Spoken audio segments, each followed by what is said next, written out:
Hey, all you denizens out there in podcast land, welcome to the latest, greatest edition of Sports Frenzy 2.0. I am the maestro, Kevin Crane. I'm the conquistador, Dave Height. We are sporting brand new equipment. That's right. It's not like there was anything wrong with the old equipment. But we needed a new microphone, kids. So hopefully this will come back to you a little bit crisper, a little bit clearer. Let us know. Drop us a line. Yep, same immature thoughts. Same immature channel. So we're going to knock you out and down this week because it is time for your Sports Frenzy yearly fantasy football draft recap, tips, pointers, learn from our mistakes, learn from our successes, as we will do the entire first segment here tonight, talking about NFL football and our fantasy football draft, which just concluded 2 days ago on the 9th. Yep, a little earlier than we wanted to, but to try and get everybody's schedule accommodated, that's what we were left with. Yeah, we basically had two Monday nights available, and the other one would have put us right up against the cut line for if something had happened and somebody had to drop out, we would have been in severe it would have dire been straits the Monday before the season started. Right. So we had to do it early. Of course, the preseason gets into full gear this coming weekend, starting Thursday, going through Saturday. But, yes, we had to draft early. So we're going to give you our look back. We've got our fantasy football draft chart right here, the Conquistador and I do. But why don't we talk about what happened in reality for a minute in the NFL before we get into the fantasy? Certainly. Josh Allen, your wife, Mrs. C, favorite quarterback of all time. 6 years, $258 million extension with $150 million guaranteed. That is crazy. It's not going to get any better, and no, it's not going to get any saner. Going to get worse. Yep. It's the money is stupid. You've seen it in the NBA, and it's going to trickle in to the NFL. Yeah, and we'll get to the NBA probably in segment 3. Although baseball money is pretty damn stupid too. Yeah, the big thing is the guarantees. Yeah, and I still think you look at a $258 million contract with Josh Allen, 150 guaranteed. At least there is a little window for the Buffalo Bills to save themselves in case of abject disaster. Something happens, yeah. In baseball, in basketball, the full screwed. Guarantees, that's what kills them. And, of course, we're in the minority on this because everybody thinks these players should be guaranteed everything. No. Every minute of every second of every game they play should be guaranteed. And I'm completely against that. Nothing should be fully guaranteed because these guys are coming off of 1 or 2 seasons where they excel, and then they can crap the bed the rest of the deal, and there's nothing the team can do about it. Right. You have to be able to have an out. Right. And I understand there's always that quandary of, do you pay a guy for what he's done in the past? Do you pay a guy for what he could do in the future? What are you paying him for? Ideally, it's a balancing act. You're paying him for a little of both. Yeah. I think that's what a guy like Josh Allen is getting. Yeah, the way the deals run, 50-50. Right. Half guaranteed, half if you suck, the team's not on the hook for it. Yeah. And I think the big thing is not with football so much, because I still haven't seen a football player do this, but with baseball and especially with basketball, when these guys start taking games off. Oh, yeah, I just need a rest day. I just need a personal day. That's when you should be able to say, then you don't get paid. Sorry, you don't get paid. And I don't want to hear them say, well, should we get vacation days like everybody else? My vacation day, your vacation day isn't the same as what a vacation day for Kevin Durant would be. Right. No. His vacation day would pay our bills for an entire year. Pretty much. That about sums it up. So I don't want to hear that crap. We have to work 12 months a year. These guys don't work 12 months a year. And then on top of that, they complain. Working out does not constitute your ability to play a game. All of us should be doing that. All of us should be keeping in shape and exercising, right? Yes. And I yes, realize, yes, I should not be saying that because I am in terrible shape right now. But if I was getting the money, if somebody came to me and said, hey, Kevin Durant just got $198 million for 4 more years with the Nets. You want to give me $10 million for 4 years just to keep in shape? Boom. I'm done. I would drop even my precious, lovely beer. I would drop. If you're going to give me $10 million for 4 years, I'd stop drinking in a second. I would stop eating Mexican food drenched in cheese and hot sauce. I would eat like my daughter eats, More the protege. healthy. If you're going to give me that money, are you going to give me that incentive?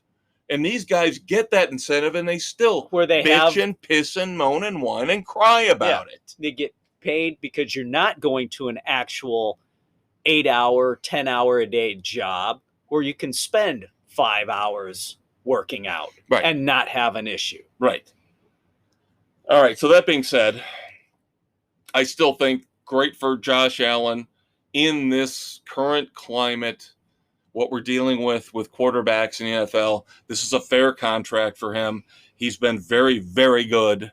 He's been consistent. So I'm just scared when we get to Baker Mayfield. These are the guys that are coming up next. These are the ones that scare me. Baker Mayfield, Lamar Jackson. They scare me. And Kyler Murray's wanting a new deal already. Right.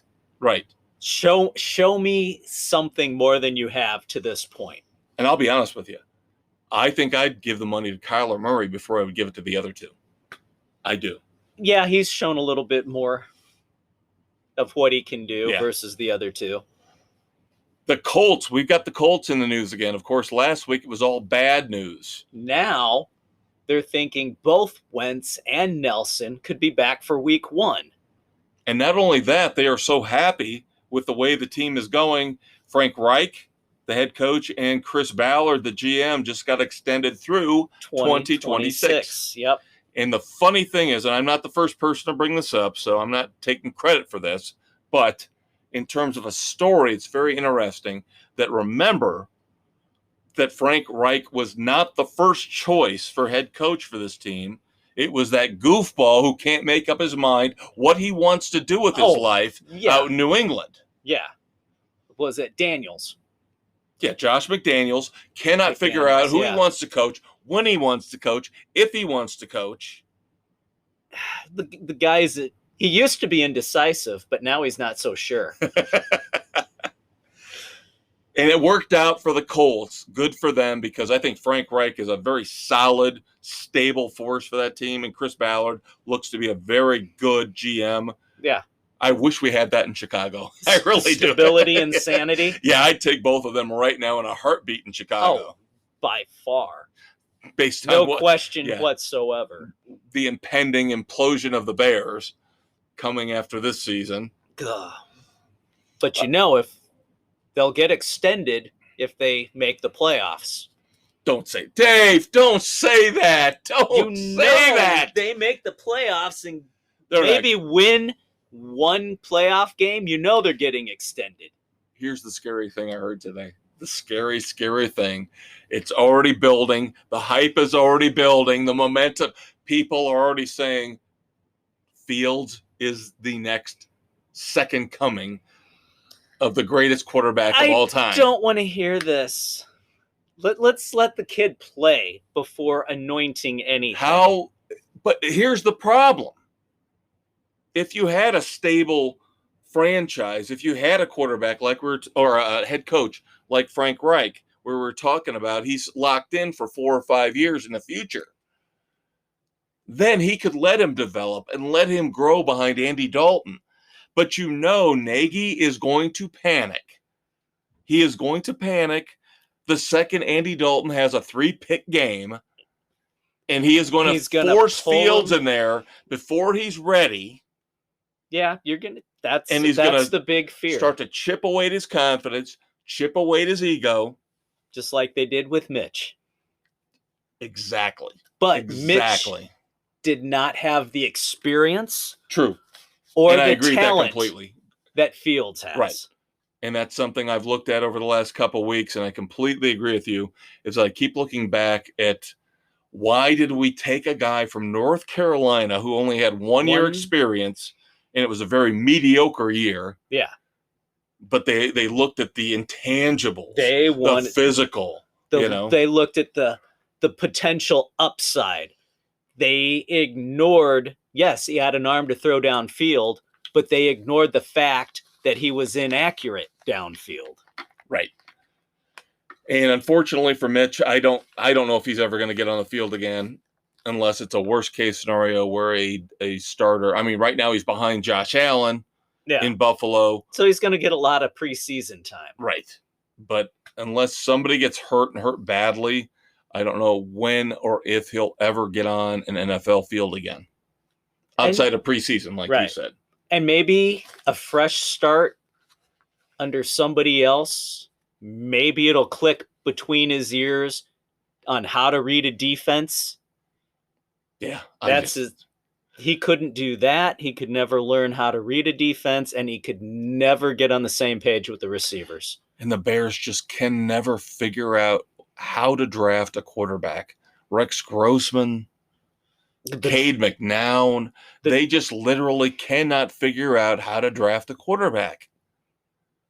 Kyle Orton was the only one that, given where he was drafted, that actually paid off above and beyond where he was drafted. Yeah, he should have been the Super Bowl starting quarterback instead of Rex Grossman. Yes. All right. So let's move on to our arch rival, the Detroit Lions. And once again, Dan Campbell, who looks to be my favorite head coach of all time. Dude is nuts. Dan Campbell came out today and said, there are no turds on my roster. Didn't we hear that out of Matt Nagy? That I don't know. I cannot remember hearing that out of Nagy. I believe Nagy came out with a similar quote that we don't sign turds. But yeah, Dan Campbell, I'm waiting. He's already had 2 or 3 epic, fantastic mic drop type quotes. Did you hear and what the season hasn't even started? The day? No. With his coffee? No. Oh, he goes to Starbucks. Yes, I did. 2 Ventes. Yes. Yeah. With 2 shots of espresso in each. Yes, I did hear that. Sorry, I did hear that. My God, when's this guy's heart gonna explode? Yep. And I heard somebody on the radio actually tried one of them when they heard that. And the guy said 2 hours into his show, he was about ready to die. Yep. Couldn't handle it. And of course, I see on ESPN today, the Bears already having issues at left tackle. You and I don't need to hear that. But the rookie we drafted in the second round injured. Got just what we want to hear. Back issues. Yeah, we've heard that before from an offensive lineman, a highly drafted offensive lineman with the Bears over the last 10, 15 years. Back issues means never get you're better. Never going to be on the Never downfield. Gets better. Never gets better. Long year waiting for us Bears fans. Sorry. Yep, and if they don't get the offensive line right, you are not going to see Fields this year. The smart thing would be to keep him away. Wait until you have an offensive line that can protect him. But they won't give him the time. That's what I'm saying, though. They won't downfield. Do it. They won't do it. They will force him out there and destroy his confidence. When will they ever learn? If you don't have a chance of winning the Super Bowl and you've drafted a high first-round rookie quarterback, sit him for at least a year. Let him learn the system. I don't care how much Aaron Rodgers in place bitches and pisses and moans about having to sit behind Brett Favre. It turned him into a world-level Hall of Fame quarterback because he sat for years and learned how to play the game. Yep, exactly. We're not looking at Peyton Manning or Troy Aikman. Those are the 2 exceptions to the rule. And I'm sorry, kids. Most of you are not that good. No. And if you look at it, they sucked their first year and a half, 2 years. Right. They would have benefited from sitting and watching. Here's one thing, though.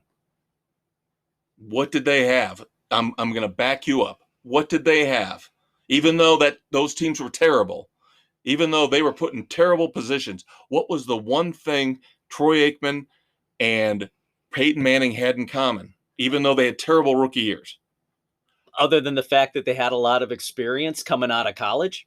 Fantastic young offensive lines that grew that with all them ended up being the top offensive lines at that time. right. How many of those guys, Jeff Saturday, all the guys from the Cowboys that were protecting Aikman, even though they were young, ended up going to the Hall of Fame or were all pro level guys? Yeah. Well, why do you think the Bears don't have that? Why do you think Emmitt Smith wound up getting the rushing record? Right. Because of that offensive line. And Edgerrin James. Same thing. Who just went into the Hall of Fame, which is a great segue before we get to our fantasy draft recap. 2 classes this past weekend inducted because of COVID again, obviously. So we got a ton of induction speeches over Saturday and Sunday. We will not list off everybody or bore you with everybody, but I will bring out the 3 that I loved. Peyton Manning, obviously, who I think is one of the greatest quarterbacks of all time, and he did not disappoint. No, he does not get enough credit for his sense of humor. Although I think he's starting to finally. Many people are saying could he be a sneaky pick to be the next commissioner of the NFL? He's smart enough. He's got the charisma. He's got the backing of all the players, the agents, the owners. That could be intriguing. And he has the best interest of the game. And he said that. Heart. He said, I will never walk away from this game. I will always be involved in this game. I always love this game. So keep your eyes out for that, kids. Very intriguing. Now, Goodell's not that old, so he's probably got another 10 years in him. But when was the last time we ever had a former player as the commissioner? That's the thing that they're saying works against him, is that would the owners actually put a former player in? But why wouldn't they? Because he knows both sides. Because they're worried that he would work against their best interest and work for the players. They want somebody who's going to work. He's going to work like for the benefit of the game. That's not what the owners want. The owners want somebody 60-40 who's going to throw more money in their pockets. Right. Of course, I was ecstatic to see Jimmy Johnson get in finally. I saw his speech Saturday night. Loved it. The man is fantastic. I will love him forever. My favorite head coach of all time with Miami and Dallas. I still think he phoned it in with the Dolphins. But he gave them a lot of credit. He gave the Dolphins a ton of credit in his speech. I mean, he was basically kissing Wayne Huizinga's ass, talking about how much he loved his time in Miami with the Dolphins. That was a big disappointment. All I'm saying is he acknowledged and appreciated the time with the Dolphins. And I agree with you. The end was ugly. Disaster. The end was ugly. It was a disaster. It was ugly for both him and Dan Marino. Yes. Then finally, I was happy to see Drew Pearson get in. I always loved Drew Pearson growing up, along with the Bears. I watched the Cowboys when I was younger. And the Bears, because you had no choice because the Bears sucked ass. So the Cowboys were great at that time. They weren't quite America's team yet. No, but they were always on. But Golden Richards and Drew Pearson were to me, that great dynamic duo of receivers. And I loved them. I loved them both. Drew Pearson getting in finally was great. So now, all right, we got 10 minutes left. We are going to break down the Sports Frenzy 2021 Fantasy Football Draft, what we thought about our own teams and what we thought other teams did well and what other teams really botched. And again, I went into this, I thought this was going to be the toughest draft ever because I really didn't know outside of the first round where I was going to go. I ended up getting the second pick. Dave got the sixth pick out of an 8-team league. And I think everything went pretty according to standard, maybe up until the fourth round. When Mrs. C took that defense, she jumped on the early defense. on the Washington defense. If she could have waited on that, and she did really good up until that point. Now later on, I made a couple gambles. Of course, as I told you, it didn't hurt me, but in the last round, we had 15 rounds, 1 PPR, so 1 point per reception. Yep. And I did not do my research on my kickers, go figure. So I drafted Will Lutz, so I look like an idiot because now he's going to be injured for at least half the year, so I have to go out and get another kicker. I mean, let's face it. Our strategy usually is to play defense and kickers week by week. Yes. So especially this year. This now I will say this. This might be a shock to everybody out there, but I would actually draft a kicker before I would draft a defense because I don't see a defense out there that jumps out at me where I go, that defense is going to dominate. Yeah, there's really not one out there. I get what Jen was doing with Washington. It wouldn't have shocked me with them being the first defense off the board, but not there. No. Because she drafted that. And at 4, the next defense didn't go until 10. So I had Pittsburgh last year. The Big Blue W got them round 11. Not a bad pick. The Rams are never a bad pick at 10. Like you were saying, that was the second one to come off the board. Yeah. But again, there are better kickers than there are defenses. I do like her pick for kicker there. That was a phenomenal. Mrs. C took Young Ho Koo in round 9 as the first kicker off the board, right? Yeah. And that was a stellar pick. I love that pick. It was at the right time. I had him last year, and he killed it for me. So I love that one. I just wish he dropped that one down a little bit. Yeah. And, of course, again, I screwed up my kicker pick, so who am I to talk? But, again, Butker's not a bad one at round 11 for Doug. And then Justin Tucker for the Big Blue W in round 11. Always solid. Yeah. Didn't he? He was asking us, is something wrong? Why hasn't anybody drafted him yet? Is he injured? No, but we're waiting for that leg to fall off. Those three, in terms of kickers, are probably it's almost like tight ends. You had your 3 tight ends. You were waiting to come off the board. Yeah. And then to me, the 3 kickers are going to be key. Those 3. And if the minute I see somebody drop one of those 3, I'm on them. Defenses, you look at matchups like you said. Yeah. So how do you feel about your draft? I like my wide receivers. Going with Tyreek Hill, Justin Jefferson, AJ Moore, my top 3, and then picking up Brandon Ayuk, T. Higgins, kind of for the bench side. That I'm most happy with. The rest I'm running backs are so. So we'll see. Yeah, see, that's the thing. I'm with you on the running backs because you have to make a deal with the devil at some point. So when Nick and Bill guys killed came us. off right off the bat. Yeah, Nick and Bill drafting 3rd and 4th. They both were able to snatch. Nick got Kamara and Barkley. Bill got Derrick Henry and Ezekiel Elliott before it came back to me. I wasn't ready to take a chance on Zeke yet. Well, you got Nick Chubb, though. So taking Chubb was the solid one. But by the time that came around to me, because it was a serpentine, so I was back at the back end of the second round. I had to go receiver. I had to take DeAndre Hopkins. I just had to stack receivers at that point because I was not getting one of the top running backs. So, and then I had to wait till back in round 7 and 8 to fill in that second running back spot, which I did okay. Yeah, picking up Dalvin in the first was not bad. No. But you would like a balanced. Right. And as I told you guys, when it turned back to the 5th round, I took Keenan Allen for my third receiver, basically my flex. I was really, really, really tempted to take Kittle and go 2 tight ends. Take 2 of the 3 top tight ends and just go with flex. them. Yeah. I really was thinking going Waller and Kittle along with Hopkins, Ridley, and then Cook.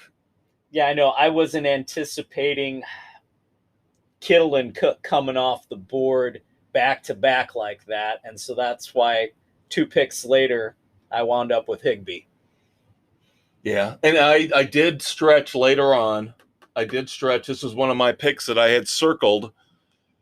One of the guys that I really wanted to grab was Logan Thomas in round 10 as my backup tight end, because I'm telling you, this guy looks like he could be the next great tight end. If Washington is giving him an extension for the money they've given him here recently, then a 3-year deal, plan to use it. a massive 3-year deal, he is going to be an integral part. I think he is your number 4 tight end. Yeah. So I'm happy to have him. The stretch pick I took going out for Chase Edmonds, Arizona's running back. I don't think that's a bad pick at all. For the big push this year for him. I would love to have that pick. The only thing I worry about is what are you going to do with Connor? Now that they've pulled James Conner in from Pittsburgh, is it going to be a timeshare? What are we getting? The thing is, Chase Edmonds will catch the ball, and with a point PPR, that's why I went there. That's a great pick. I think that's a great pick. So, of course, Yahoo, who we do our draft through, rated all of us, and who cares? Yeah. In the end, who cares? You're going to make adjustments through the course of the year anyway. Yeah, plus this is the first year where we actually set our own schedule instead of just doing a random schedule. So I set up the schedule based on our standings from last year. So obviously I did number 1, toughest, tried to do. Yeah. 2, 3, 4, reverse. It came out pretty good. I think it's pretty fair. We'll see what happens. But that also impacts the grade they give you. They say, well, you got terrible matchups. Well, because, yeah, you've got the 5th toughest. I've got the 4th toughest. Aaron has got the toughest, being the defending champ, or Sam does. Right. Aaron's runner-up. Yeah. So they got downgraded on their draft grades because of who they're playing. They're going to play right off the bat. So with the 15-week schedule, this is something we had to deal with. You guys are going to have to deal with. How are you going to set up your league? We just went ahead and added the extra week. Yep, because of the way the buys worked. Right, so 15-week regular season, 16, 17, 14 playoff with the championship, week 17, 18. Everybody drinks a beer and takes it off. Yep. So, all right, kids. We hope somehow, some way that helped you out looking at our good picks, our bad picks, the things we did right, the things we did wrong. Really, I don't see a lot of straying from the norm. I really don't. Nope. A lot of people, I will say this before I wrap it up. We drop back. A lot of people would criticize us for drafting quarterbacks too early. A lot of fantasy football diehards think Don't take a quarterback before the 6th round. Yeah, you shouldn't take a load up on your wideouts and your running backs. Right. So we had 2 quarterbacks go in the first round: Mahomes, Josh Allen. I don't have a problem with it. I think it's fine. I don't think Aaron or Jen did a bad job picking Mahomes or Josh Allen in the first round. And I get tired of that crap. Whoa, you can just get a better quarterback later on. No, you can't. No, you're not getting necessarily Patrick Mahomes or Josh Allen later on. No. I'm sorry. You can tell me. And when you got the biggest running backs and the biggest receivers off the board where you're at. Why not? Why not be better at another position than be 7th or 8th? Yeah. All right, kids. We're going to take a break, give you a promo. We'll be right back. We got NASCAR, the Indy Road Course coming up, and the Watkins recap. Hello, friends. Are you tired of the boring sports analysis you get from the major outlets? If so, Join the Maestro and the Conquistador for a riveting discussion of all sports topics on Sports Frenzy 2.0. Available on Spotify, Google, Apple, and wherever podcasts are available. Welcome back to Sports Frenzy 2.0, you sports miscreants. I'm the Conquistador, Dave Height. Along with the Maestro, Kevin Crane. And segment 2 here of August 11th, dropping on the 12th. We're going to start with NASCAR. Our recap, kind of, sort of Watkins Glen. The first race after a huge break from the Olympics. So we were dying for this. We were waiting for this. And guess what? Neither of us watched it. Neither of us watched it all the way through. So I caught a little bit here and there as I was preparing our basement to host our fantasy football draft. That's right. So I had priorities this past weekend. Props to the Conquistador and Mrs. C for setting all that up. And I'm sorry if Watkins Glen lost a viewer because of it, but there are priorities and principalities involved. That's right.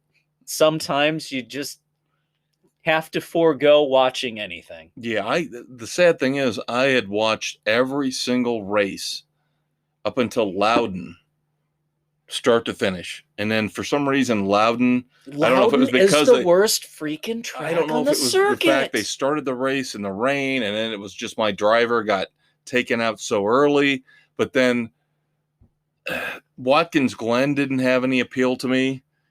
And, you know, at some point I tried to do my research and I tried to do the best I can to watch all these sporting events week to week. But the last two races, even though they were basically a month apart, have not held my interest. So hopefully the Indy road course coming up. Yes, a new one will. I think I'll watch this. I do. So confidence is high. I'll watch part of this one, or at least tune in for the final segment. But with Watkins Glen, the man who is on a mission, the man who I think is going to win the championship for the year. Kyle Larson wins Watkins Glen, keeps Chase Elliott and Martin Truex, the two road course ringers. Yeah, at this point, kind of held them off, and we will see. Yeah, there was an incident with Christopher Bell where that got a little bit of publicity where, you know, he was saying that Christopher Bell's kind of a child because he won't come to him and talk to him about what happened on the track. Wah. I know. So you got to create the drama where there shouldn't be anything. Right. It was a racing incident from the replays. Suck it up. So we've got one road course left, a new road course. Then we've got a boring Michigan track, and then we've got a super speedway at Daytona to get us into the playoffs. So we could still have some very interesting things happen. There's some crazy stuff that can take place yet. Jimmy Johnson came out here within the last day or two and said he would, quote unquote, seriously consider coming back for a NASCAR race or two if the opportunity was right and it fit his schedule. His burgeoning IndyCar schedule. Right. Yeah, and I think the thing that he says that, and you kind of give it a grain of salt, is the fact that his affiliation with IndyCar is with Chip Ganassi. Yeah. And so now he doesn't have that fallback to NASCAR since Ganassi and now sold out. He's kind of putting out there now, wow, wouldn't it be nice if NASCAR let Rick Hendricks run five cars as a special? It's okay, Jimmy. Jimmy, you just do what you're doing. Stick with Indy. Okay without Don't you. Come back. We're okay without you. You were nothing your last 2 years. 3 years? 2 years. Last two. Yeah. He was a non-entity pretty much, so. Yeah. He got out at the right time. He did. He got out at the right time. Just play the open wheel game and move on. All right, so now we move on to the Verizon 200 coming up here on August the 15th, 2021. This will be race 24 part of the Brickyard weekend. It's the IndyCar NASCAR doubleheader. I have to admit, and this was kind of alluding to our weekend edition where we'll talk about our Counting Crows concert coming up. Initially, when I heard about the Indy road course race this weekend, the first thing that popped in my head was, holy crap, are we going to be down there trying to find places to eat, places to park during that weekend? But luckily, it's 2 days removed. Right. We're early weekday concert down there. Sunday race, Tuesday concert. After the racing circus has left. Exactly. So we should be okay with that. Again, new course for NASCAR. Obviously, the Indy course is not new, but the road course formation is. So we will have qualifying. We will have practice. The things that I missed that I wish they would put back into play, I'm scared to death they're not going to. I think they like the lazy way they're doing things now, and I hate it. It's a cost-cutting move. I can't stand the formula, quote-unquote, they use to set qualifying. They need to scrap their stupid-ass formula, and the field weekly should be set by random draw. 100%. 100% agree with you, Dave. 100%. If you're not going to qualify, then do the random draw. It couldn't be any worse than what you're doing with this formula. You just reward the guys who won or placed well the week before. That is not conducive to being a fair and equitable 26 race regular season. Yeah, because inevitably they have not fared that well. No. So what we're going to do here, we've got 2 picks missing out of our 8 panel members. So we'll give you the 6 we've got. Sam and Doug are MIA right now, but they have not missed a deadline yet. They got a couple hours to go. Shocking that Mrs. C and I agree. Yes. Christopher Bell. We're going with Christopher Bell, the guy that got into that mishap, supposedly. Like I said, I didn't see it. With Kyle Larson here at Watkins Glen on a road course. Bell runs pretty well. Not a bad pick. I would hope that he's not going to be one of those guys. I know he's in the chase. He got to win. He's in the chase, but he's too young. He's got to make points. He's got to win stage points. Yeah. He can't go out there on a vendetta against Kyle Larson. Right. Again, I don't have a Chase Elliott left. I don't have a Martin Truex left. So I think Bell is my next best option. You, of course, have a final Martin Truex Jr. pick that I am taking this week. Good for you. Now, here's the thing. I have to deal with Nick's pick of Larson trying to go back to back. Yeah. Yep, the juggler is taking Kyle Larson. He had a Kyle Larson left. See, Kyle Larson is showing he can win on every and any kind of track. But I can't see him going back to back. I just can't. So tough to do. I can't. And of course, we're still waiting to see if we have a Chase Elliott sitting out there, possibly, maybe. Somebody has one, so we'll have to see if they pull the trigger. With Aaron, the Big Easy, is taking Kyle Busch, and the Big Blue W heading out on vacation to Arizona, I believe. Yep. He's already given me his Montana. picks. Montana. Sorry. Montana. So he's given me his picks for the next 3 races. So for the Indy Road Course, he's going with Alex Bowman. Solid, not spectacular. Yeah. Should have a decent run. Yeah. And as I told you, if somehow, some way, my 2, I hate when you have one guy to pick. I don't want to take a ringer. Now, when I play fantasy on NASCAR, you get 5 guys. Right, and you have to play the tier game. I've got AJ Allmendinger, and I've got Austin Cindric. And I'm telling you what, if one of those two somehow pulls through and gets a win, I am going to be mad as hell because those two guys I was looking at and like, I don't really need the points. But how? But I don't see them winning the race. No, how often? When have we seen a ringer ever Yeah. finish in the top 3? Right. They don't. Right.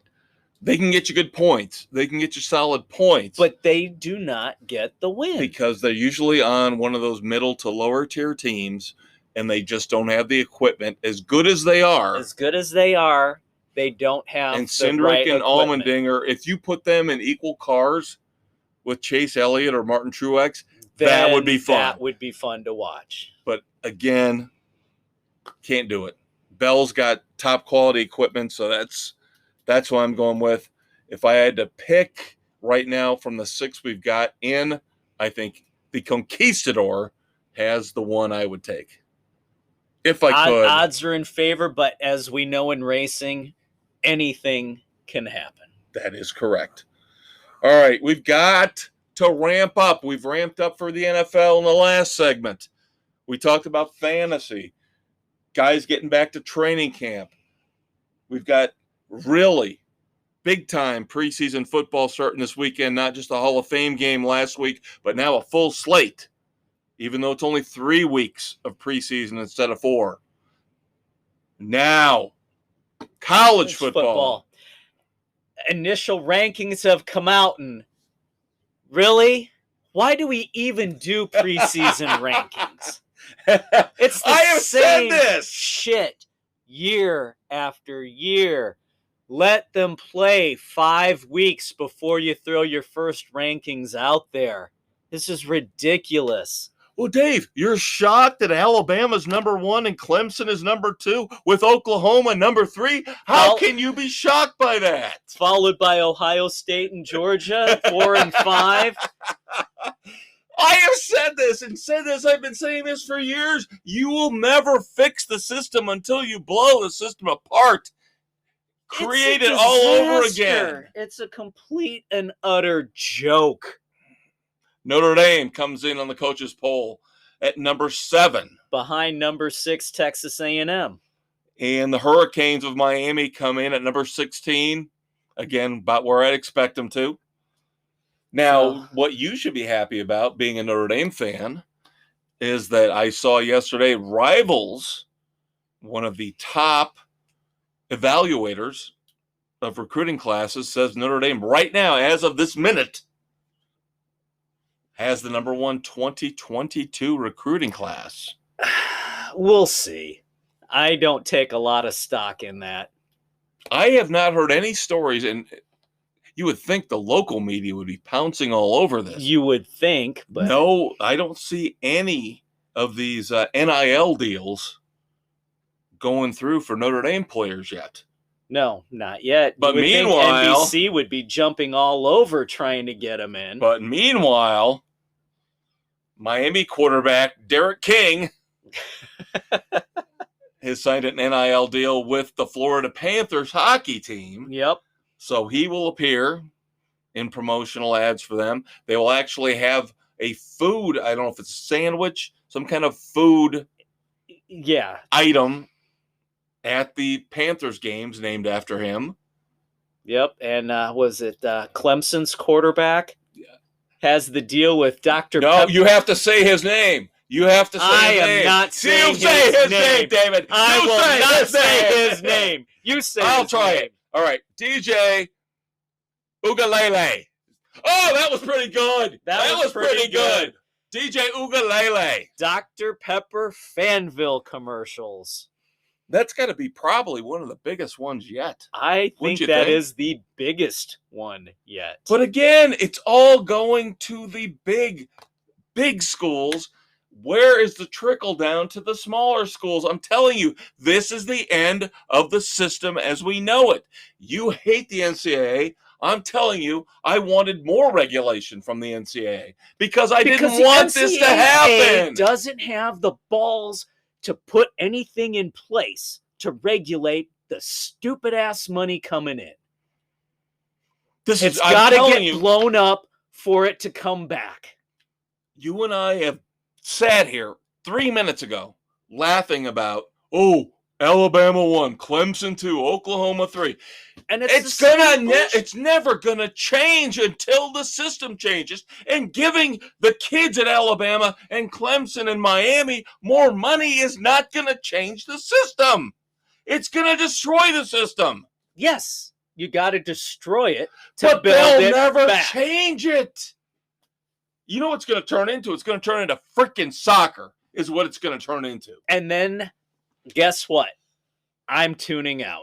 I'm telling you, this is my prediction. This is the Maestro's prediction. This has to happen for it to go back. You are going to see all those schools in those secondary, the Southwest Conference, the All-American, all those schools, Cincinnati. I know Cincinnati came in 10th in the preseason polls. And I'm rooting for them. What the hell chance do they have to get in the Final Four? They don't. Because of the stupid deals. The voters will say they didn't play a tough enough schedule. No, because they've got it in play that you have to take in the top 4 your super conferences.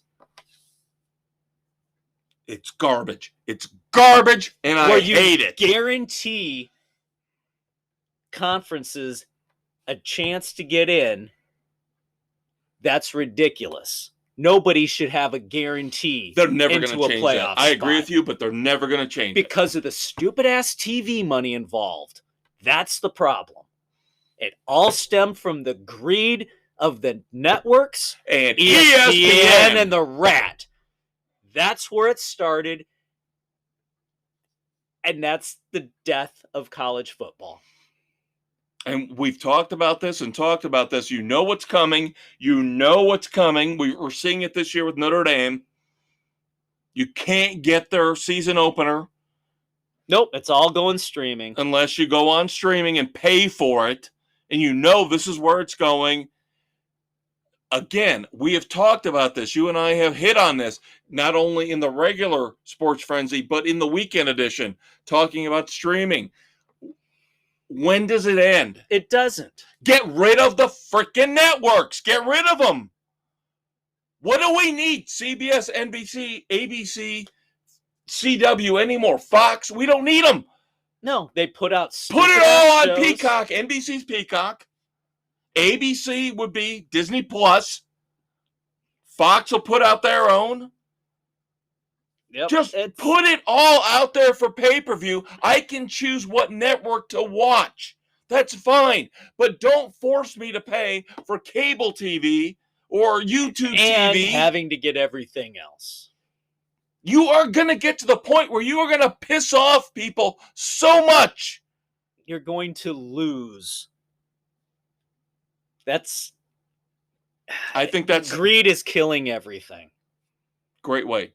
Great way to look at it. You're going to lose. Greed is killing everything. There's only so much people will put up with. So Fox tomorrow night. As we talk. We move over to baseball. Your White Sox, 67-48 as we tape tonight. Losing 2 in a row to the effing Twins. I know you don't like that, but, the Twins... We're supposed to be one of the favorites to challenge you guys for that division. Yeah, but we should not have dropped 2 in a row. You're right. They've traded away all their good players. So at this point, you should have taken them to town. Yeah. Sorry. But still 67-48. The problem is, you're going to walk away hands down winning the Central. You have got to step it up against the bigger teams because you're not going to get home field against the Rays, no, or the Astros. The Astros worry me. The Rays, I think we will match up fine with the Rays. I'm not overly concerned there. It's the Astros offense. So of course, the Field of Dreams game, as I kind of alluded to here, it's coming up Thursday night against the Yankees. Yep. So that's going to be a very pivotal weekend for you guys. Yeah. Playing the Yankees is going to be kind of a litmus test of where we're at now as we're starting to get people back. But we just lost I know, Rodon, 10-day IL with shoulder fatigue. Hopefully that's all it is. When you hear that, that worries you. Yes, with his arm history, it's very concerning. So, I don't know. We'll see. The Yankees have issues with They do. Gleyber Torres just went on the IL. Sorry. Yeah. Rizzo's still on the COVID list. So we'll see. Both teams are at less than full strength. Yeah. We're starting to get back there. Luis Robert came back. Eloy's back and has been hitting very well.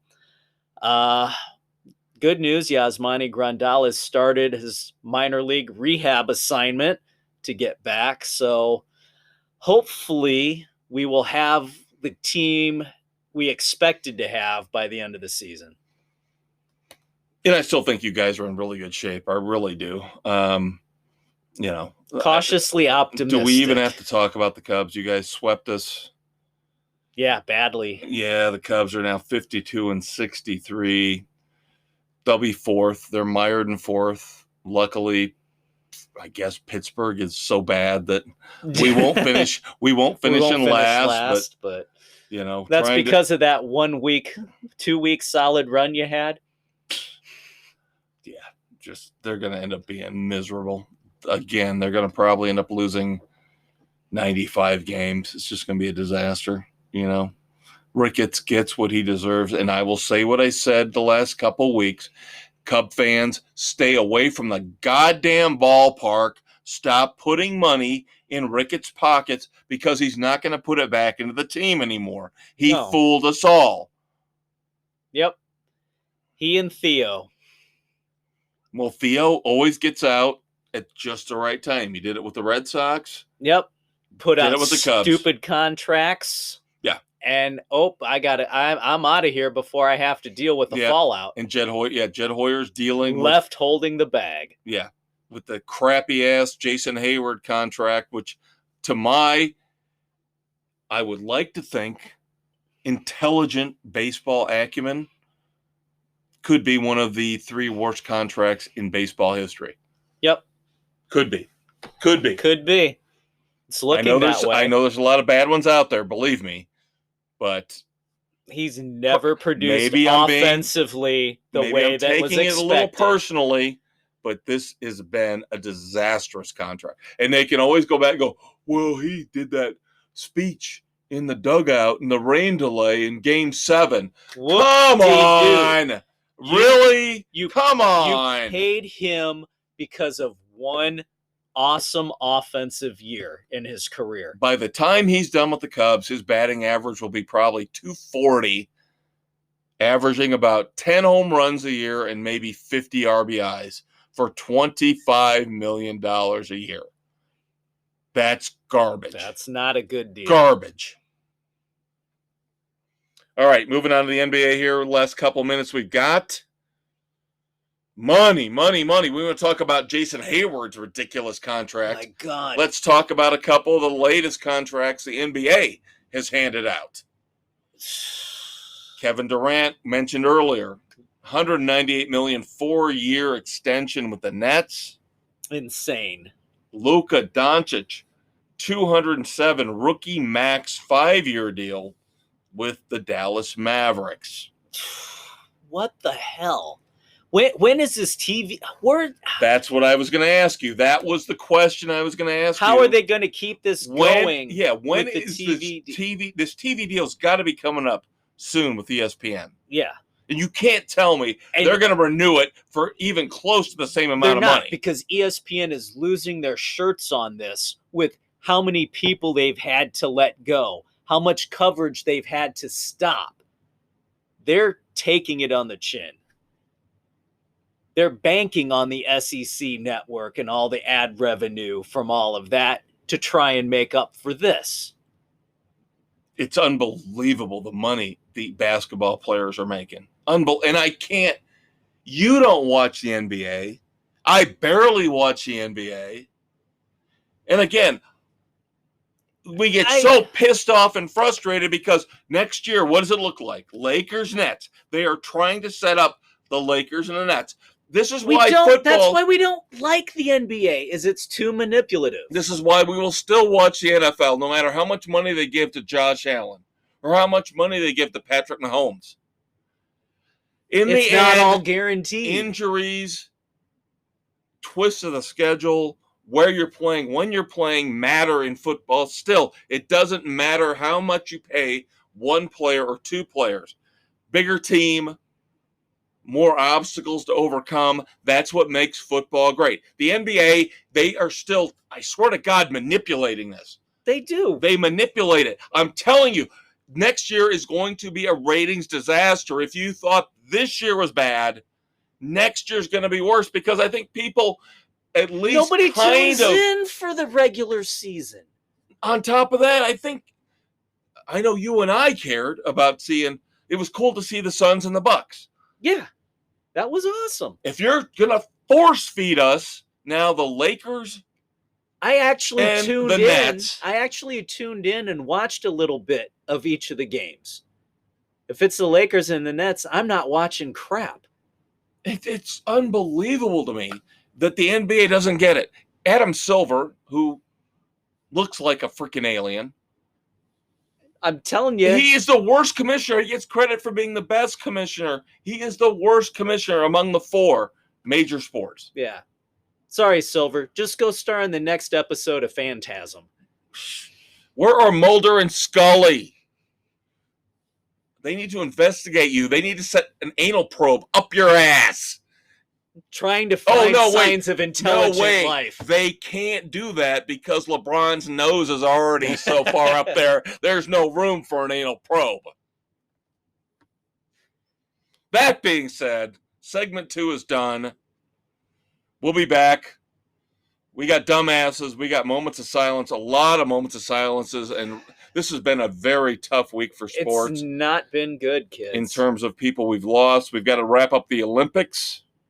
Do we have to? Yeah, we do. But I think the last segment will be even more fun than the first two, which were a freaking ball of joy for me. I don't know about you.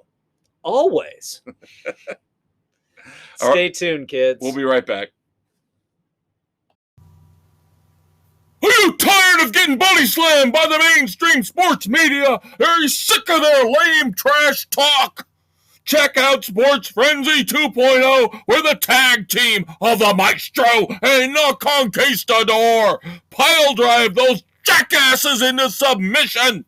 Available on all major podcast hosts, including Spotify, Anchor, Google, Radio Public, Pocket Cast, Breaker, Apple, Overcast, and CastBox. Kev and Dave slap a figure 4 on all the major sports networks who lie, kiss ass, and refuse to take names. New episodes drop every Thursday with new weekend edition episodes every Saturday. And that's the bottom line, because Sports Frenzy said so. Hey there, hi there, ho there. Welcome back to the final segment of Sports Frenzy 2.0, taping on August the 11th, 2021. This will hit on the 12th. I am the Maestro, Kevin Crane. I am the Conquistador, Dave Height. We've got to wrap up a couple miscellaneous sports tidbits here before we get to your favorite segments, the moments of silence and the dumbasses of the week. Got to go through the Olympics. The U.S. actually pulled it off. They actually wound up with the most gold medals, which is the only medal count that anybody cares about. 39. So they got 39 gold, 113 total. But still, that was significantly down from past Olympics. Yep. And of course, we know the ratings are down. You know, that could be 10 or 15 different factors involved in that. Because of the time difference. The peacock. Because of how many frickin' places did they have? Right. Everything being shown. Right. And the times where they were trying to show it, it's not like they made their evening shows all about the Olympics Right. on the regular network, which is what people normally would tune in for. Right. And let's face it, from what I have seen, very little, but a lot of what I heard, they didn't really focus a lot on the competition. They gave you more damn backstories on all the athletes. Guess what? That's great, but nobody cares. We want to see the actual performances of the athletes. We want to see the races. We want to see the gymnastic events in their entirety. We want to see the swimming, and people don't want all the human interest crap. No, especially, and again, some of the things that I saw, that I read when, we're looking at the wrap up for the Olympics, a lot of people said same things you're saying. A lot of people said too many commercials. Well, they got to pay for it somehow. Right. Balls. You can't, from what I understand, you really can't. And I didn't watch a single damn minute, so I'm just going off media reports, blogs, that kind of thing. A lot of people want to blame political protests, and I have done my fair share of ripping on the few that did that. But in the end, I saw today only really 3 athletes did noticeable political protests. Yeah. And of course, they got a ton of exposure, a ton of coverage from the media. Number one, why don't you just ignore them? Don't give them the freaking platform.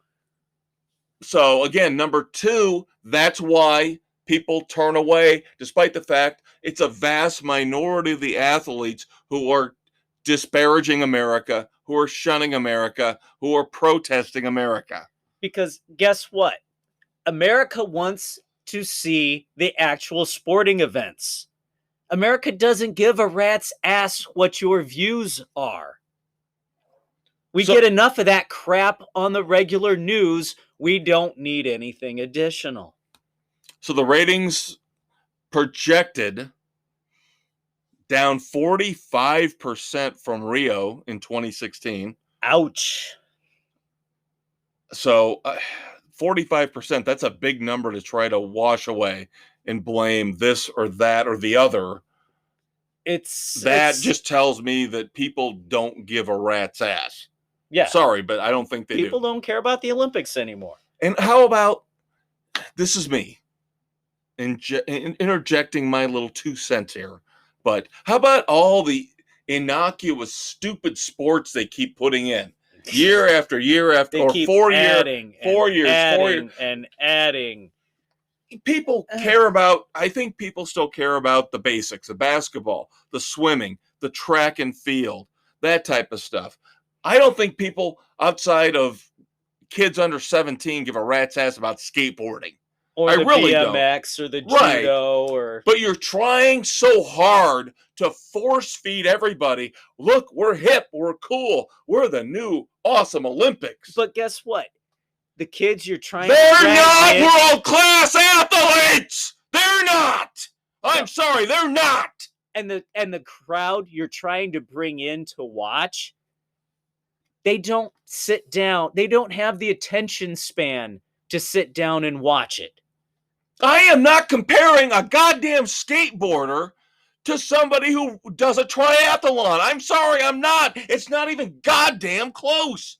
How am I supposed to look at a skateboarder who gets a gold medal? I would rather have somebody who does a triathlon and gets a bronze versus a goddamn gold skateboarder. I'm sorry, but that's bullshit. A triathlete is 10 times the athlete that a ping pong guy or woman or a skateboard man or woman is. I'm sorry. Stop doing it. Nope, I will disagree on the skateboarding. It is not an easy thing. Oh! David, you and I are going to throw down on this. Come on. Triathletes? Come on. You're going to really compare triathletes? Yes. No. You're wrong on this. Wrong. The conquistador for once is wrong. And you are an old fogey who needs to get with the times. Swimming, running, come on. The skateboarders aren't doing anything. Oh, I did a flip. Oh, I'm awesome. All right, go out and do a flip.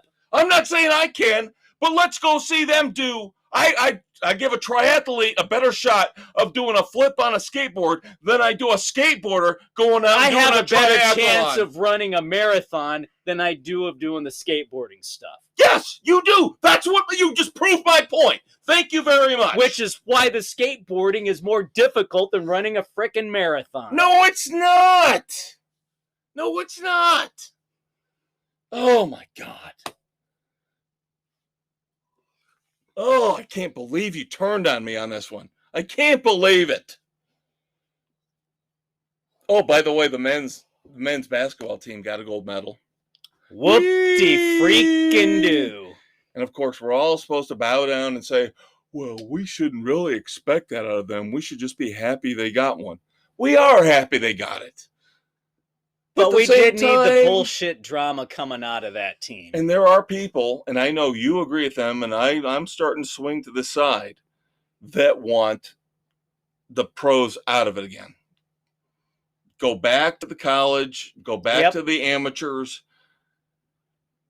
It would just be more fun. It would actually be more satisfying if we won a gold with the amateurs. It would be more entertaining to see the amateurs out there. Yeah. I don't need to see Kevin Durant acting like the be-all, end-all king shit. Again, the third time we've mentioned him in different segments tonight. You know, he's got more money than God. He's an awful podcaster, by the way. As much as we curse and swear, he's 10 times worse, and you people act like he's some kind of literate genius. Kevin Durant couldn't hold the Conquistadors' jockstrap, let alone the Maestros. Notice how I didn't swear as I said that.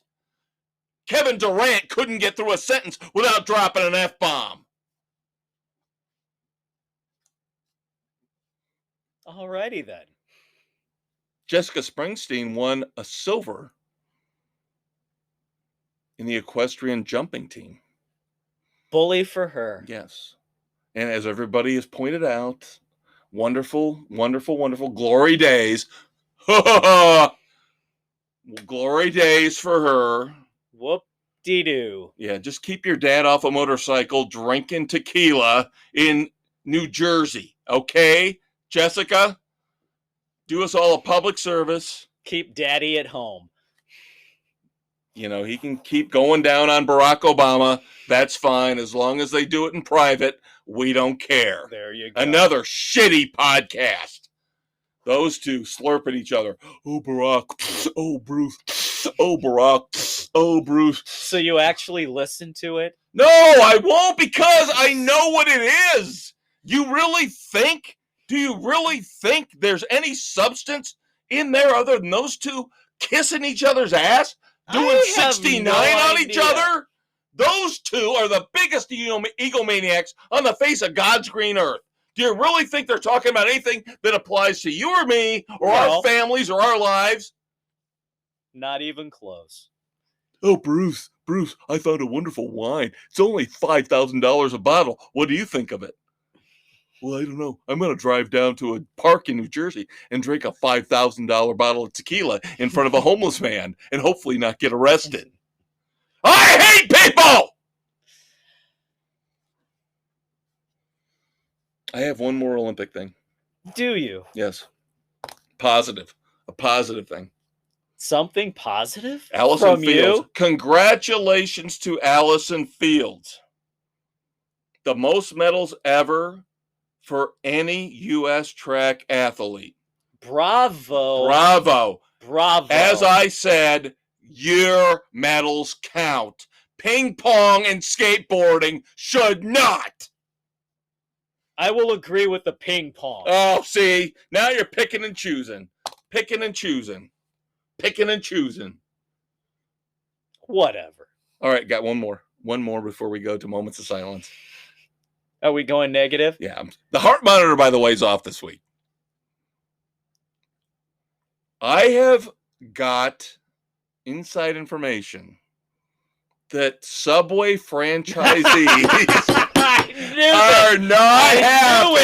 are not happy because purple hair is becoming prominent in the ads nationally for Subway.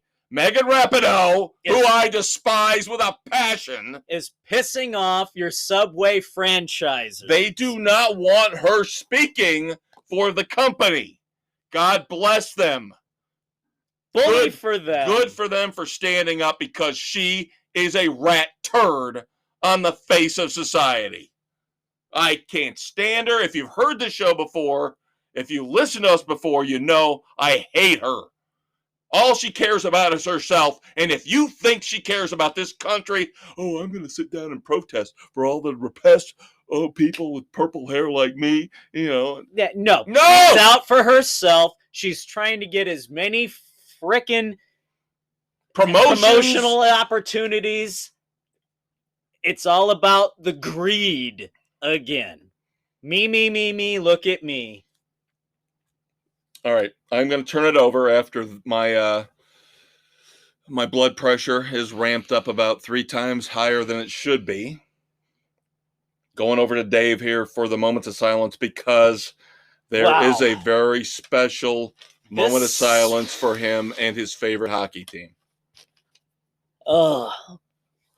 Sad news for Black Hawk Nation.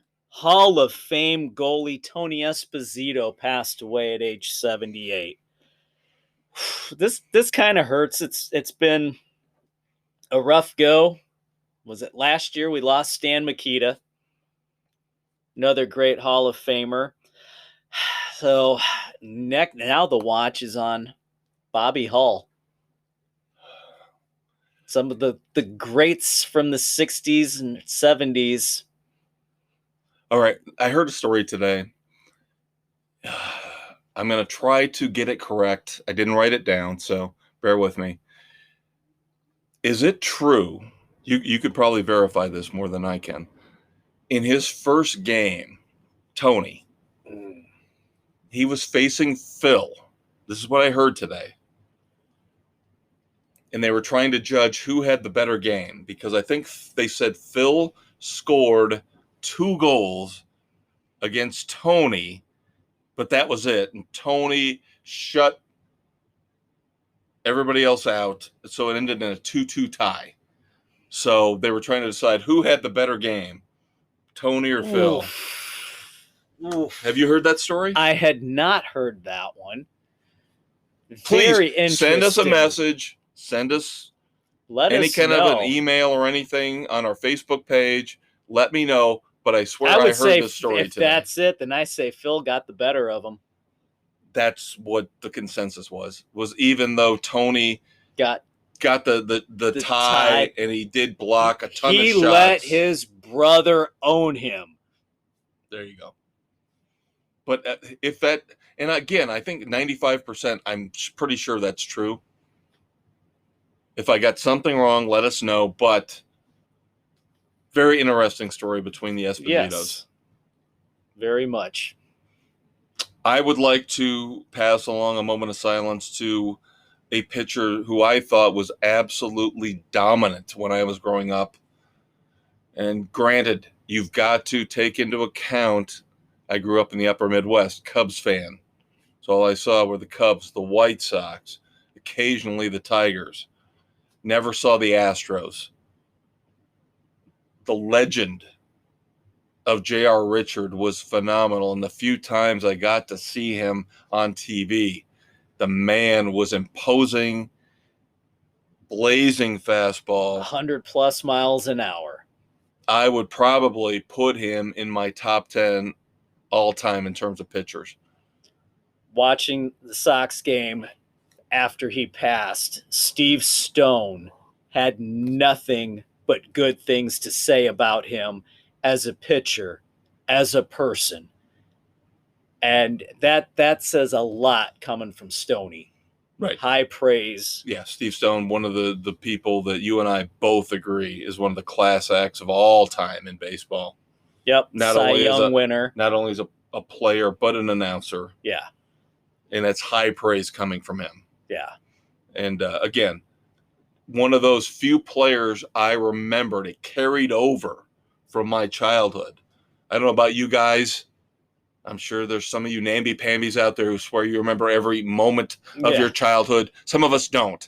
Some of us have key moments, key instances we remember. And I remember J.R. Richard, and I remember how dominant he was as a pitcher. R.I.P. J.R. Richard. Yep. Racing world lost one of the great announcers in Bob Jenkins, voice of the Indy 500, from Indy, called over 40 races. He was the ESPN voice for NASCAR through the 80s into the 90s, always up there in the booth. Big loss, brain tumor finally took him, and a few years prior, his wife passed from a brain tumor. So that's rough for the family. So thoughts and prayers to Jenkins' family. And of course, the biggest, if you want to say the biggest moment of silence of the week. The biggest name? Yeah, I mean, Esposito probably for you, J.R. Richard for me, but in the grand scheme of things, the mass media would say it was Bobby Bowden. And we knew this was coming. A couple of weeks ago, you and I talked about whether we should bring up the fact that we saw reports that he was in bad health. Yeah. And you said, he was back off, 91, let's wait. They said he had a terminal illness. Well, yeah, he was 91. So it's not unexpected, but thoughts and prayers to the Bowden family. Most successful coach in Florida State history. Okay. Now let me see if we can remove ourselves from the obvious, the grief. I'm not trying to, disparage anybody or say anything negative, but we haven't talked about Florida State football in a long time, and we haven't talked about Bobby Bowden's tenure at Florida State in a long time. I, of course, being a Miami Hurricane fan, have that massive rivalry with Florida State. Yeah. I don't know what it is, but I look back at Bobby Bowden, I look back at that Florida State run that they had. It was good, but it wasn't great. Yes, I'm not trying to. He's a great coach. He won 2 titles. Nobody's taking that away from him. But I'm not putting him anywhere even close to Nick Saban or even right now Dabo Swinney. Honestly. No, you can't. Now, we've bitched and pissed and moaned about the state of college football right now. Maybe Bobby was fighting kind of an uphill battle a little bit more than Saban and Swinney are right now. Perhaps. But, there were always kind of questionable guys. Again, not as much as in Miami. I just don't know if I look at that. I put him on the level with Lou Holtz.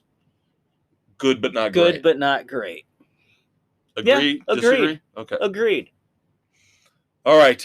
I think it's time to do our 180, our pivot. Pivot. Thank you, Ross. I am going to let Dave go first, and then I have to play our usual weekly game now. It's become a weekly game. It is. I will play with 3 entries, dumbass or not. But Dave has got one that, no question. This is the biggest this could be in the running for dumbass of the year. Yes, I agree. This is the front runner for dumbass of the year, and the repercussions of the decision run rampant. Which nobody except us are talking about. This decision looms large for the Lakers.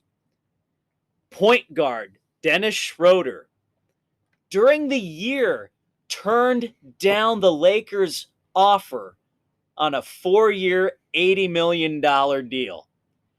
He turned it down thinking he could get better on the open market. He just signed with the Celtics 1 year, $5.9 million. He left almost $74 million on the table by being a greedy bastard. And the thing is, by the end of the year, because I think the Lakers offered him that deal early last year. Yep.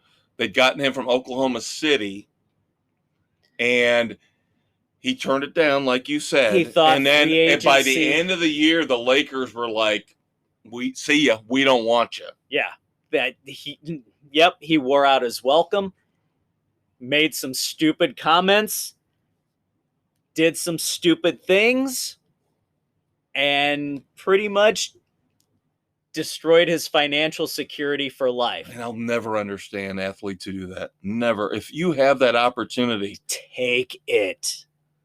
That's generational wealth. Yeah, and I know he's still getting more money than we'll ever see, but to go from over 80 million to just under 6.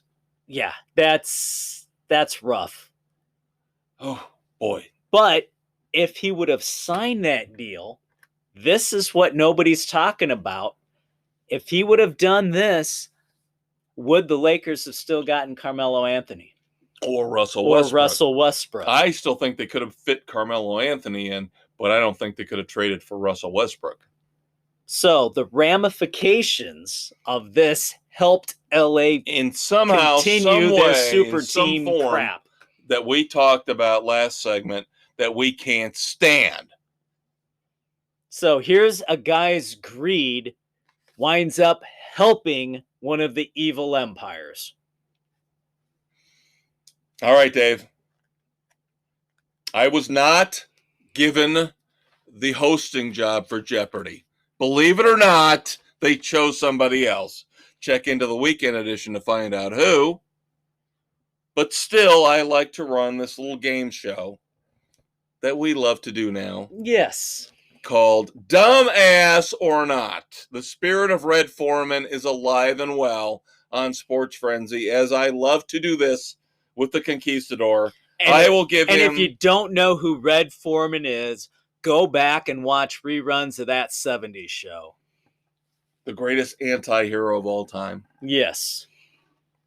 All right. Potential dumbass number 1. Kirk Cousins. Holland, Michigan Hospital has cut all promotional ties with Mr. Cousins over his recent COVID comments, where he basically says, if I don't want to get vaccinated, I'm paraphrasing. Yeah. If I don't want to get vaccinated, I don't have to. Just put a bunch of plexiglass around me if you're that worried about it. Sorry, Cousins, you're a dumbass. Until the NFL allows you to play in one of those inflatable balls. Wrapped in bubble wrap. Idiot. Idiot. All right, so we're 1 for 1. 1 for 1. Number 2. Going back, we mentioned Jessica. You said number 2. Poo poo pee pee. We mentioned Jessica Springsteen earlier. Congrats again to her. Don't care about her dad being an asshole. She gets kudos from us. Full props. For a silver medal in the equestrian jumping team. But how stupid, how big a dumbasses are the idiots who laid out the course where they actually had to pull a sumo wrestler statue off the course because it was scaring the horses. Who was the genius, the dumbass who thought you would put a statue of a sumo wrestler? And the writers were saying we could see his butt crack, basically, jumping over some of these hurdles. Now, the question is, did they place the statue there in the middle of the course, or did they build the course around the statue? Supposedly, every city that hosts the Olympics gets to put cultural icons in the course. Right. So supposedly there was like a geisha somewhere on this course too. But the thing was, they were worried the sumo wrestler, because he had the defensive pose right there at one of the hurdles, was scaring the horses. Oh, bullshit. So you say no, dumbass. No dumbass. All right, Dave goes against the grain. No, dumbass. I like it. Put the damn sumo statue out there. It's a cultural icon. Stop being a bunch of pussies, you horses. Deal with it. Horses' asses. Final. Go back to the Olympics for one last time. Thank God we're done with the Olympics after this episode. Until the winter. Oh, Jesus, God on a stick. God. France's Morhad Amdouni. Bless you. I think I got that right. Morhad Amdouni. In the marathon, the men's marathon, goes to the water bottle station, does not grab the first water bottle. He knocks down every water bottle except for the last one, which he grabs, basically keeping all the people behind him from getting a drink. This guy is a major dumbass. He finished 17th. This guy is a major dumbass, and for pulling that douchebag move should be banned from all international competition going forth. I would like to see somebody take him in a helicopter, drop him in the middle of the Sahara, take about 17, 18 water bottles and pour them all out right in front of him. Say, hey, how do you feel about that, asshole? Yeah. Run your ass back to Cairo now. Yeah, no, this is beyond dumbass. This is full-on douchebag asshole who needs to be banned. It's amazing to me that he got away with that. Amazing. That should I think not the only have reason been he got allowed away to with it is stand. because he finished so far back that it didn't matter. Yeah, but still, there needs to be repercussions on that. And did you hear his dumbass excuse? Nope. Oh, it's because I was trying to reach for a water bottle, but they were wet and slippery, and I couldn't grab one. Couldn't grab two, couldn't grab three, couldn't. He knocked down over a dozen water bottles. He stuck his freaking arm out and swiped them off. No. Ban his ass. So, in my opinion, as we say goodnight, kids. Good night, kids. We might have two this week. This week alone, 2 in the running for Dumbass of the Year. Very well Dennis good. Schroeder and Morhad Amdouni. There you go. All right. Check out the weekend edition. We have got the Suicide Squad. We've got Val. And that little band from Texas. So stick with us. We will never do you wrong. We will get you through the weekend with our movies and our music picks. We will get you through the week with our sports takes. I am the Maestro. I'm the Conquistador. We love you. We will check you out next week.